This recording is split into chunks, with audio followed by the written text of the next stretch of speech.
اور جو بات آپ کے سامنے بیان کی جا رہی ہے اس کو آپ کو پڑھنا کس انداز میں پڑھو گے تو آپ کو سمجھ میں آئے گا.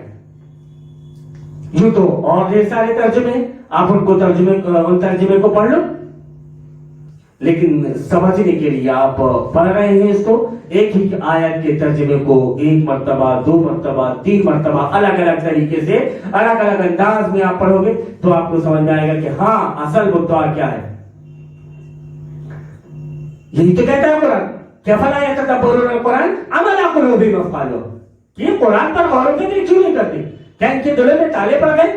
اگر ایک آیت کا آپ نے ترجمہ تو پڑھ لیا, بھائی مولانا صاحب نے یہ کہا تھا کہ آپ ترجمے سے قرآن کو پڑھو, ہم نے ترجمے سے قرآن کو پڑھ لیا, ایک بار پڑھ لیا مولانا صاحب, 2 بار پڑھ لیا, 3 بار پڑھ لیا, لیکن یہ جیسا آپ ترجمہ پیش کر رہے ہیں ایسا کوئی ترجمہ تو سامنے سے گزرا نہیں, تو پھر تم نے پڑھا کس طرح سے؟ سمجھنے کے لیے کیسے سمجھ رہے ہو آپ؟ ایک آیت کے ترجمے کو 2 3 4 5 مرتبہ آپ پڑھو, سمجھنے کی کوشش کرو کہ اس میں کیا بیان کیا جا رہا ہے, تب آپ کو سمجھ میں آئے گا کہ اے نبی صلی اللہ علیہ وسلم کیا کیجئے کہ کیا میں اللہ کی سوا اور منصف تلاش کروں, انصاف کرنے والا, فیصلہ کرنے والا تلاش کروں, حالانکہ اس نے تمہاری طرف کتاب بھیجی ہے جس میں ہر بات تفصیل سے بیان کی گئی. فتح القدیر میں امام شوکانی رحمۃ اللہ علیہ اس سلسلے میں یہ لکھتے ہیں کہ امرہ اللہ سبحانہ وتعالی ان ينکر علیہم ما طلبوہ من ان یجعل بینہ وبینہم حکما فیما اختلفوا فیہ. یہ ان کی بات ہے کہ اللہ رب العالمین بیان فرما رہا ہے کہ ان کا جو مطالبہ ہے, ان کی جو بات ہے, اس کا انکار کرنا ہے. کس بات کا انکار؟ کہ میرے اور تمہارے درمیان اگر کوئی معاملہ ہو جائے تو کسی کو حکم, واٹ از مینس آف حکم, حکم عربی, باقی سب کچھ انگلش, تو آپ کو انگلش میں سب کچھ سمجھ میں آ گیا لیکن عربی والا حکم سمجھ میں نہیں آیا. حکم کا معنی ہوتا ہے فیصل, جج, فیصل جج. اب عربی مدارس وغیرہ میں جو تقاریر وغیرہ کے پروگرام ہوتے ہیں تو اس میں حکم منتخب کیے جاتے ہیں, تو تقریر کی جو شروعات ہوتی ہے وہاں پر تو اس میں بولتے ہیں جناب صدر, اس میں ایک صدر رہتا ہے, وہ حکم صاحبان, 2 حکم. تو جو صدر رہتا ہے اس کے پاس رہتے ہیں 34 نمبر, 34 نمبر, 1 نمبر زیادہ, اور باقی جو 2 رہتے ہیں حکم صاحبان, فیصلہ کرنے والے 2 حکم رہتے ہیں, ان کے پاس رہتے ہیں 33 نمبر. اب وہ جتنے نمبر بچوں کو دے دیں, جتنے بھی نمبر دے دیں, جس کی تقریر سنے انہوں نے اور سن کر کے جو وہ دے دیا, اب وہ فیصلہ ہو کر آیا کہ یہ 50 لوگوں بچوں کی جو تقریر ہوئی, ان بچوں کی تقریر میں بہترین تقریر کس کی تھی, جس کے 95 96 نمبر آ گئے, جس کے 98 99 نمبر آ گئے, جس کا 100 نمبر آ گیا, اس نے ٹاپ کر لیا. پتا چلا کہ 96 نمبر بھی جس کے آئے اس کی پوزیشن نہیں لگی. حکم, فیصل, جج, جو فیصلہ کر رہا ہو. امام شوکانی یہ کہتے ہیں کہ ان کے علیہم ما طلبوہ منہم من ان یجعل بینہ وبینہم حکما فیما اختلفوا فیہ. جو ہمارے درمیان میں اختلاف ہوا ہے اس اختلاف کو دور کرنے کے لیے کسی حکم کو, کسی فیصل کو یا کسی جج کو منتخب کرنا اور اس کے پاس جا کر اپنی بات کے فیصلے کروانا. اس سلسلے میں اللہ رب العالمین نے آیت نازل فرمائی کہ فغیر اللہ ابتغی حکما, میں اللہ کے علاوہ کوئی اور حکم تلاش کروں, جبکہ اللہ رب العالمین نے کتاب نازل کی ہے, مفصل تفصیل کے ساتھ میں کتاب نازل کی. کتاب نازل کی ہے کا مطلب کیا؟ ایک طرف حکم کا ذکر آ رہا ہے, غور کیجیے گا, ایک طرف اسی آیت میں کہ انا ابتغی حکما, کہ میں حکم منتخب کروں, وہو الذی انزل علیکم الکتاب, تو وہی وہ ذات ہے جس نے کتاب نازل کی, میں اس کے علاوہ کسی اور کو حکم منتخب کر لوں. تو مطلب یہ ہوا کہ فیصلہ کرنے کے لیے جو کتاب اللہ رب العالمین نے نازل کی ہے وہ کتاب پاک قرآن کریم ہے، اس کے علاوہ کوئی دوسری کتاب نہیں۔ لیکن یہ علماء کرام کے بات معلوم نہیں کون سی ایسی لال کتاب ہے، کون سی ایسی لال کتاب ہے جس میں یہ سارے احکام منظور ہیں کہ اللہ کے علاوہ کسی اور کو آپ حکم منتخب کر لیں اور اس سے جا کر کے آپ فیصلے کروائیں اور دلیل اس سلسلے میں لا کر کے پھر قرآن سے پیش کریں کہ دیکھو حضرت یوسف علیہ السلام نے بھی تو نوکری کی تھی نا صاحب، آپ کہتے ہو کہ نوکری کرنا حرام ہے، حضرت یوسف علیہ السلام نے نوکری کی خود طلب کی تھی، اجعلنی علی خزائن الارض انی حفیظ علیم، میں حفاظت کرنے والا بھی ہوں جاننے والا بھی ہوں۔ تو گویا اس سے یہ معلوم ہوا کہ جو اس بات کا اہل ہے، سمجھ رہے بھائی جانا، جو اس بات کا اہل ہے اور جس کو اس بات کا اچھی طرح سے یقین ہے کہ مجھ سے اچھا کوئی دوسرا آدمی نہیں، تو وہ نامانکن میں اپنا نام، نامانکن پتر وہ بھر سکتا ہے۔ مارو گھٹنا پھودیا، جو چاہے آپ کا حسن کرشمہ ساز کرے، جو بھی چاہے کرو آپ،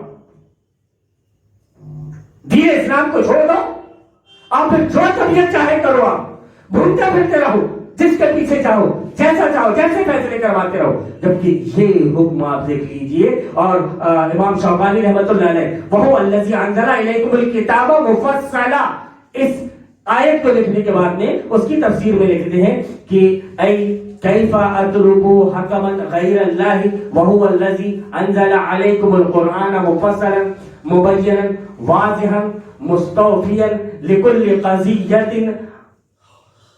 علی التفصیل، کہ صاحب گڑ کر دیا میں نے عربی میں، انگلش میں کرتا تو شاید آپ کو سمجھ میں آ جاتا ہے، عربی میں سمجھ میں نہیں آیا تو اس کا ترجمہ سن لیجئے کہ میں کیسے حکم منتخب کر لوں اللہ رب العالمین کے علاوہ کسی کو، جبکہ اللہ رب العالمین نے تمہارے اوپر مفصل تفصیل کے ساتھ قرآن نازل کیا ہے جو واضح کرنے والی ہے، جو واضح کرنے والی ہے، ہر چیز کو کھول کھول کر بیان کرنے والی ہے، اور ہر بات کا فیصلہ اس میں مذکور ہے۔ اب مولانا صاحب یہ پوچھیں کہ آپ کو الجھانے کے لیے کہ مولانا صاحب وہ پنکھے جو آپ نے لگائے ہوئے ہیں اس کی حدیث کہاں ہے؟ مارو ہوتا پھوٹے آپ کو الجھانے کے لیے، کوئی آپ کو اگر کتاب اللہ سے الجھانا ہے تو اس طرح کی چیزیں آپ کے سامنے لے آئیں گے کہ یہ دیکھو آپ اس کے بارے میں بتاؤ، آپ مائک کا استعمال کر رہے ہو، یہ موبائل کا استعمال کر رہے ہو، آپ سوشل میڈیا کا استعمال کر رہے ہو، آپ بتاؤ آپ یہ کیوں کر رہے ہو؟ اس کا ذکر کہیں کتاب میں موجود ہے؟ بالکل موجود ہے، تمہاری نگاہ وہاں تک نہیں پہنچی، پہلے نظر پیدا کرو پھر نظارے دیکھو۔ ایک ہی نظر ہے، آدمی کو کچھ اور نظر آ رہا ہے اور دوسرے کو کچھ اور نظر آ رہا ہے، میچ چل رہا ہے، ایک آدمی کسی اور نظریے سے دیکھ رہا ہے، دوسرا آدمی کسی اور نظریے سے دیکھ رہا ہے۔ ہزاروں لوگ سبزی منڈی میں پہنچے کس لیے کہ وہ سبزی لے کر کے لا کر بیچے، ایک کے پاس میں عالیشان ٹماٹر موجود ہے صاحب، بالکل کڑے لال لال، ایک نے گدرے والے لے لیا، ایک نے سڑے گلے ٹماٹر لے لیا۔ پہلے نظر پیدا کرو پھر نظارے دیکھیں گے، ورنہ تمہاری سطح وہی ہے کہ سڑے ٹماٹر خرید کر تم مارکیٹ میں بیچنا چاہتے ہو، تمہارا مال کیسے بیچے گا؟ تمہارے اندر نظر ہی نہیں ہے چیز کو پرکھنے کی۔ تمہیں ٹماٹر میں فرق سمجھ میں نہیں آیا تو شریعت تمہیں کیا سمجھ میں آئے گی؟ تو ایک مثال میں نے آپ کے سامنے بیان کی کہ لوگوں کو گمراہ کرنے کے لیے اللہ رب العالمین نے انسان سے تسخیر کائنات کا وعدہ کیا تھا، آج وہ وعدہ پورا ہو گیا، مسخر کر لو دنیا مٹھی میں۔ یہ الگ بات ہے کہ کوئی اپنے موبائل کے لیے یا اپنے نیٹ ورک کے لیے یہ لفظ استعمال کر لے کہ an idea can change your life, تمہاری زندگی کو بدل سکتا ہے ایک آئیڈیا لیجیے سب، آپ سم موبائل فون کی سم آئیڈیا لیجیے، آپ کی لائف بدل سکتا ہے۔ یقیناً وہ آئیڈیا صرف اور صرف اسلام کے اندر موجود ہے، اگر آپ نے اس آئیڈیا کو فالو کر لیا تو دنیا میں چین اور سکون کی زندگی گزارو گے اور آخرت میں بھی اپنے رب سے آپ انعام و اکرام کی امید کر سکتے ہو. کیوں کہ آپ نے زندگی جو گزاری وہ اللہ رب العالمین کے اصولوں کے مطابق. شام میں اگر ورکر اپنے مالک سے ڈانٹ کھانا نہیں چاہتا تو کم سے کم وہ ایسا کام کرتا ہے کہ مالک ناراض نہ ہو. کچھ کام تھوڑا بہت کم کیا ہے, جتنا اس سے امید تھی اتنا اس نے نہیں کیا, لیکن ایسا نہیں کیا کہ کام بگاڑ دیا, مالک آ کر کے اس پر ناراض ہوگا, ایسا نہیں کرتا. کیونکہ وہ جانتا ہے کہ وہ آئے گا تو آج ڈانٹے گا, کل ڈانٹے گا, لیکن اگر پرسوں بھی مجھ سے وہی غلطی ہوئی تو وہ کہے گا کہ گیٹ آؤٹ فرام ہیئر, اخرج انک رجیم. یہی حرکت شیطان نے کی تھی تو اللہ رب العالمین نے اس سے کہا کہ چلو انک رجیم مردود.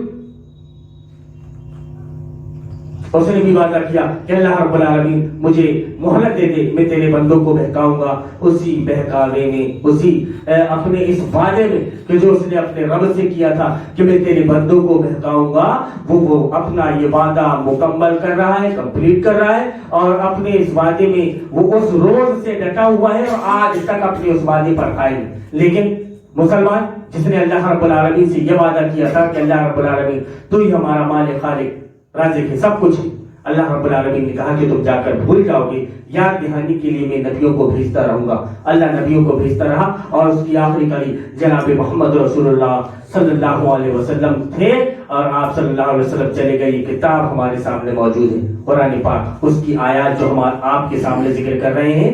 نبی کی یہ امت جس کی زندگی کا مقصد یہ تھا کہ اس کے قانون کو پوری دنیا میں نافذ کر دے, اس کو یہ بتانا پڑ رہا ہے کہ تمہارا بھی سسٹم کوئی ایک سسٹم ہے. زندگی گزارنے کا سلیقہ اور طریقہ قوموں نے تم سے سیکھا ہے, لیکن اب قوموں سے تم زندگی گزارنے کا سلیقہ لے رہے ہو. یہ تمہاری ذلت, رسوائی اور پستی کی سب سے نچلی سطح ہے کہ تم دوسرے سے لے رہے ہو. تمہیں کلچر, تہذیب جب کہ تم دوسروں کو دینے کے لیے آئے تھے, ایک انسان کو کیسے زندگی گزارنا چاہیے تم یہ بتانے کے لیے آئے تھے, لیکن اب پوری طرح سے تمہارا دماغ کنٹرول میں ہے یہودی کے, وہ جیسا گھما رہا ہے آپ ویسے گھوم جا رہے ہیں. میرے بھائیوں, اسی لیے ضروری ہے کہ اللہ تعالیٰ کی نازل کردہ شریعت کے بغیر فیصلہ کروانے والا سرکشی اور ظلم میں سب سے بڑھ کر ہوتا ہے. یہ سمجھ لیجیے آپ کہ جو کوئی بھی اللہ رب العالمین کے فیصلے کے علاوہ کسی سے فیصلہ کروا رہا ہے تو وہ سرکشی اور ظلم میں سب سے بڑھ کر ہوتا ہے, کیونکہ وہ اللہ کے حکم سے تجاوز اور اعراض کر کے اسے جاہلیت کے رسم و رواج اور طور طریقوں سے بدلنے کا مرتکب ہوتا ہے. جیسا کہ اس سے پہلے بھی میں آپ کے سامنے ذکر کر چکا ہوں کہ حافظ ابن کثیر رحمۃ اللہ علیہ نے بیان فرمایا کہ عرب کے درمیان جو عرب میں جب کوئی معاملے ایسے ہو جاتے تھے تو وہ اپنے جاہلی رسم و رواج کے ذریعے سے ان کے درمیان فیصلے کیا کرتے تھے. جب یہ قرآن آیا اور قرآن نے یہ فیصلے کی بات کی تو سرے سے نبی صلی اللہ علیہ وسلم کا انکار کر دیا گیا. لیکن جب اسلام کا غلبہ ہوا تو ان کے باطل نظریات, افکار اور خیالات جو کچھ تھے انہیں چھوڑنا پڑا اور اسلام کے جو نظریات تھے ان کو اپنانا پڑا. اور پھر ایک وہ دن آیا کہ مکہ جس سے آپ صلی اللہ علیہ وسلم نکالے گئے تھے, ایک فاتح کی حیثیت سے اس میں داخل ہوئے. تو یہ کہ اگر اللہ کے حکم سے تجاوز و اعراض کر کے اسے جاہلیت کے رسم و رواج اور طور طریقوں سے بدلنے کا مرتکب ہوتا ہے تو یہ سب سے بڑی سرکشی اور سب سے بڑا ظلم ہے. اور یہ ایسا ظلم عظیم ہے جس کے بارے میں اللہ رب العالمین بیان فرماتا ہے کہ ان الشرک لظلم عظیم, شرک یہ بہت بڑا ظلم ہے, اس کو اللہ رب العالمین لا یغفر, معاف نہیں فرمائے گا. ان اللہ لا یغفر ان یشرک بہ ویغفر ما دون ذلک لمن یشاء, کہ اللہ رب العالمین شرک کو معاف نہیں کرے گا اور اس کے علاوہ دوسری ایسی جو چیزیں ہیں اگر ان کو چاہے گا تو معاف فرما دے گا. یہ دیکھیے پرسوں کے دن درس میں ہم نے, کل کے درس میں ہم نے آپ کے سامنے 2 آیتیں ذکر کی تھی اور آج کے درس میں یہ 2 آیتیں, مختصر تفسیر ان کے سامنے آپ کی ہے. آدھا گھنٹہ کیسے گزر جاتا ہے پتہ نہیں چلتا. تو میرے بھائیوں, اسی طرح سے ہم اب یہ بتائیے کہ صرف ہم نے جبکہ ابن کثیر اور امام شوکانی کے حوالے سے بات کیا کو آپ کے سامنے لایا ہے, اور اگر دوسرے مفسرین کی بات کو اور لے کر آ جائیں تو ایک ایک آیت 3-3, 4-4 دن لے لے گی اور آپ سنتے پریشان ہو جاؤ گے کہ ایک ہی آیت کی تفسیر اتنی چل رہی. اس لیے جتنے آپ کے کام کی باتیں ہیں، جتنی ضروری چیزیں ہیں ایمرجنسی میں جو آپ کے لیے بہت زیادہ ضروری ہیں، وہ ہم آپ کے سامنے رکھ رہے ہیں تاکہ آپ کے سامنے بات واضح ہو جائے، اور ان کو آپ اپنے دماغ میں بٹھا لیں اور کوشش کریں کہ کاغذ اور قلم لے کر کے ساتھ میں بیٹھیں اور ان آیات کو کوڈ کریں، اور جو چیز آپ سمجھتے ہیں اور سمجھ رہے ہیں اس درس میں اس کو آپ کوڈ کر لیں تاکہ آگے آپ کے لیے کام آ سکیں۔ اللہ رب العالمین سے دعا ہے کہ اللہ رب العالمین تو ہمیں راہ حق پر ہمیشہ قائم و دائم رکھنا، گمراہ ہونے سے بچا لینا۔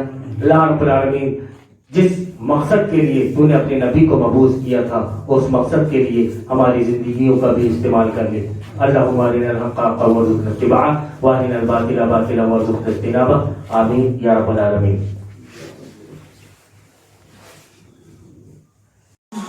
لوگوں کا رد و قبول ہرگز حق و باطل کا معیار نہیں ہے۔ لوگوں کی اکثریت اگر اندھیروں میں بھٹکنا اور ٹھوکریں کھانا چاہتی ہے تو خوشی سے بھٹکے اور ٹھوکریں کھاتی رہے۔ ہمارا کام ہر حال اندھیروں میں چراغ جلانا ہی ہے، اور ہم مرتے دم تک یہی کام کرتے رہیں گے۔ ہم اس سے خدا کی پناہ مانگتے ہیں کہ ہم بھٹکنے یا بھٹکانے والوں میں شامل ہو جائیں۔ خدا کا یہ احسان ہے کہ اس نے ہمیں اندھیروں میں چراغ جلانے کی توفیق بخشی۔ اس احسان کا شکر یہی ہے کہ ہم چراغ جلاتے جلاتے مر جائیں۔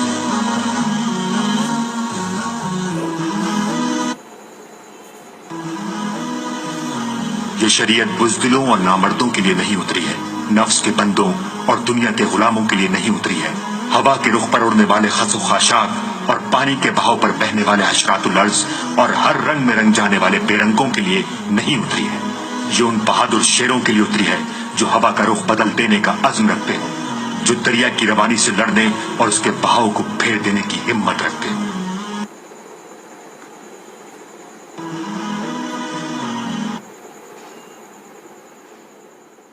یہ شریعت